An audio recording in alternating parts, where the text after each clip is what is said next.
Hey guys, I'm Jess Dammers with BoardGameGeek TV, and I am here with Henry. Hey, hello.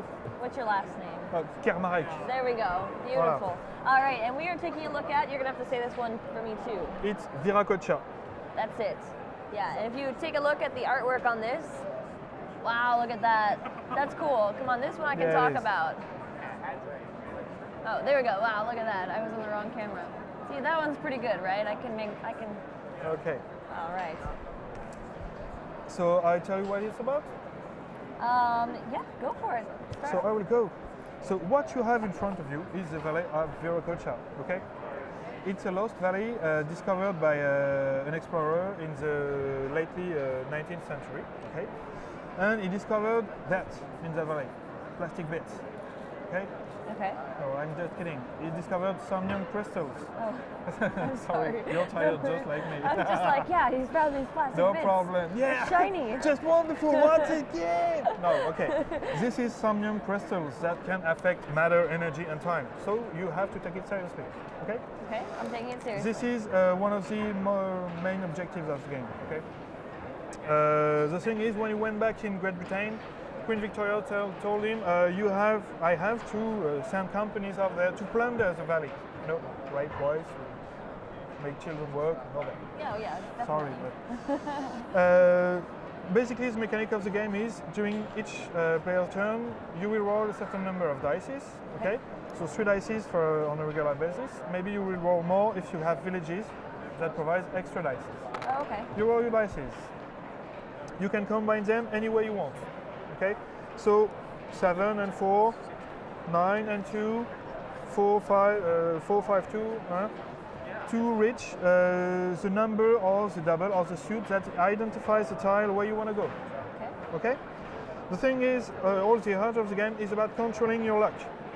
With your resources, these black cubes that can be harvested on most of the tile of the valley here. There are wood, gold, stones, all of that, generic resources, black cubes.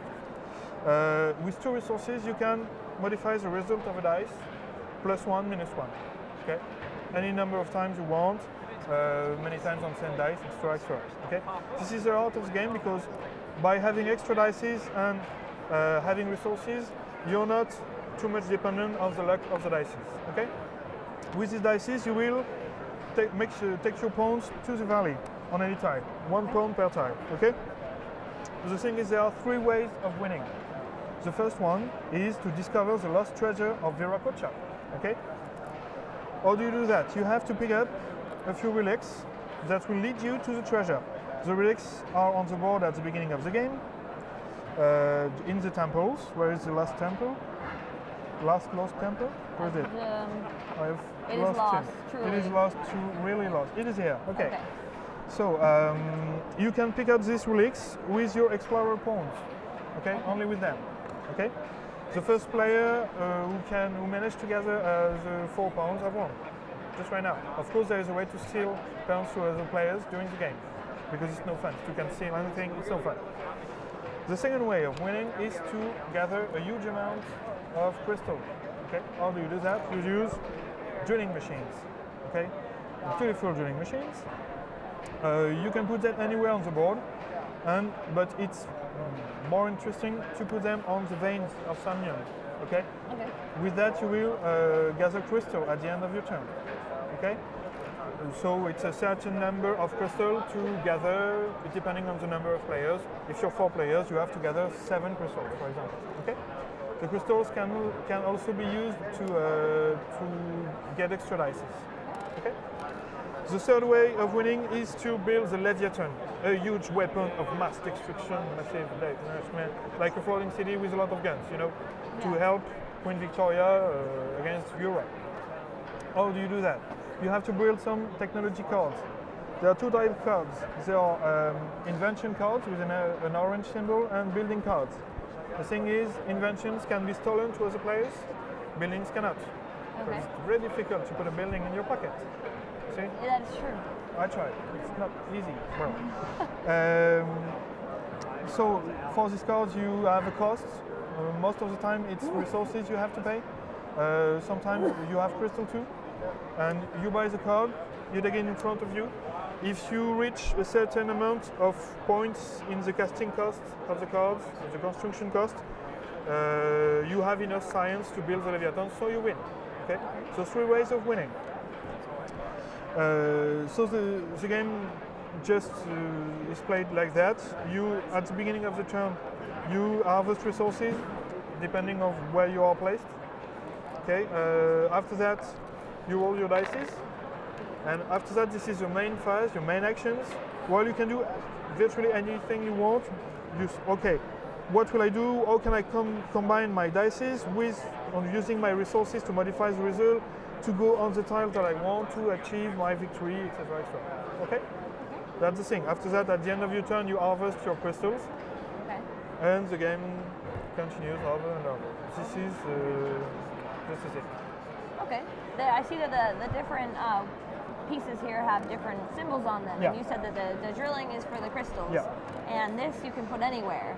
Yeah. So how about the gentleman with the funny mustache and the dice? I haven't told about it. The explorers are those ones that can pick up the relics. Only them. Okay. Only and them. also they are used with the variant tile, who they can climb into the caverns to reach the mountains. Okay. Pretty cool. Those ones, I haven't told about them. Oh, okay. So that's not the one who can go anywhere. Okay. They can fly, so they can reach the mountains, the white tiles. Okay? Oh, the only pawns that can fly to the white tiles. But they can also transport their bodies. You know? Okay. At the beginning of your turn, you take back your zeppelin and you put one of your pawns from your reserve or from anywhere on the board on the mountain. Okay? Okay. And the last one is the base camp here. So the base camp, it's really important because it's where you will hide your crystals, your inventions that you built, and all that. So that's where other players will try to steal your things. So you have to defend it well. Okay. Naturally, it has a 5 of defense. Okay. Well, I haven't told about defense, but when any pawn is on any tile, you can use the dice to conquer tiles, but also to defend them. I can put 1 dice on 1 tile.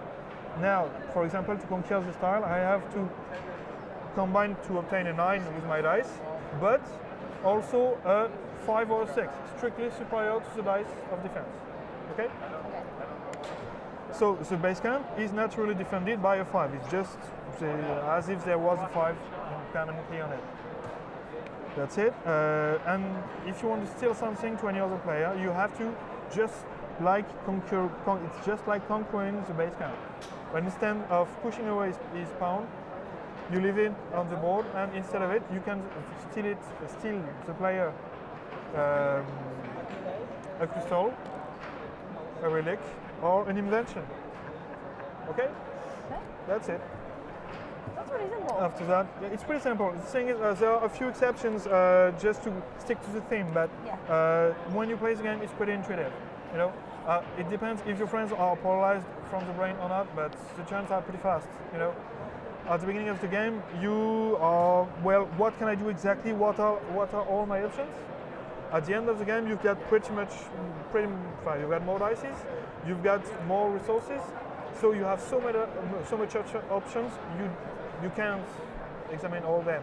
So you prefer to say, okay, I want to do that. Or can I do that with what I have? It's different, and because it is the same configuration of the board from 2 to 4 players. Oh, so the tiles have to be put out in a certain order? Randomly placed at the beginning, but the size of the board is the same. Oh, okay. So sensations of the game with 2 players or 4 players are not the same. With 4 players, the board is a bit small.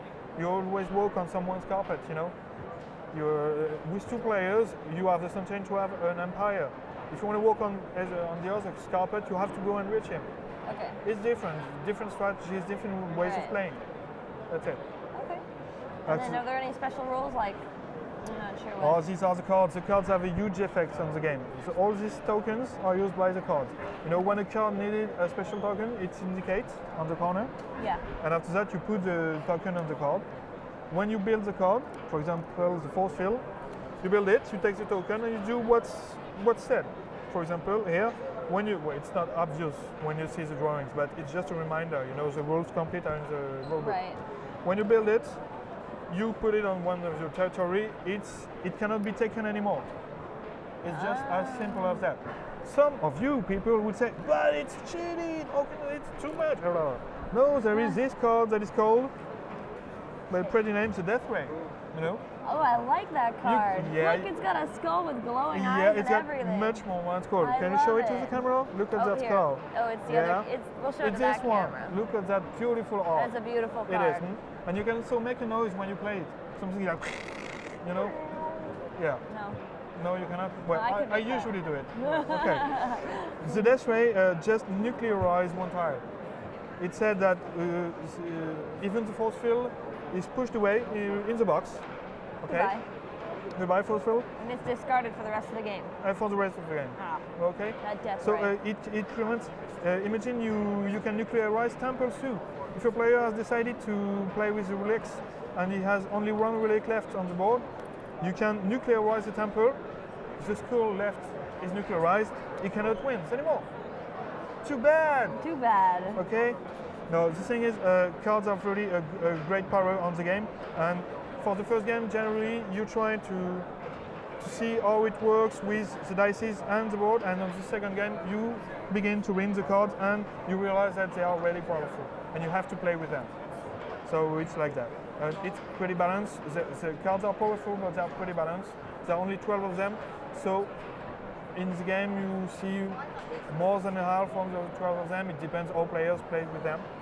So you can count on the fact that the card you're waiting for will come out. That's it. Very cool. All right. Well, awesome. It looks good. It looks good. It is. I definitely love how it looks like a lot of thought went into all the different pieces that are on it. So it looks like a really cool game. So I'm looking forward to playing it. So thank you so much for showing this to us. Well, that's okay. You're welcome. That's a pleasure for me. I mean, sorry for my English. Well, oh no, it was fine. It's okay.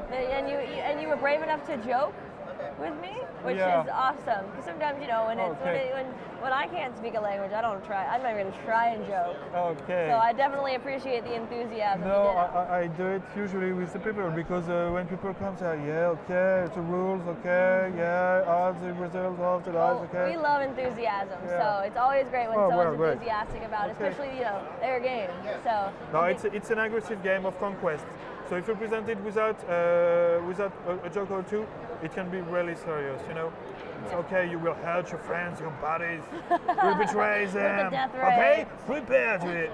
No, none of that. Okay. Well, thank you so much. Well, that's okay. We're finished? We are done. But thank you for your welcoming. Yes. I will take all my game back. We'll take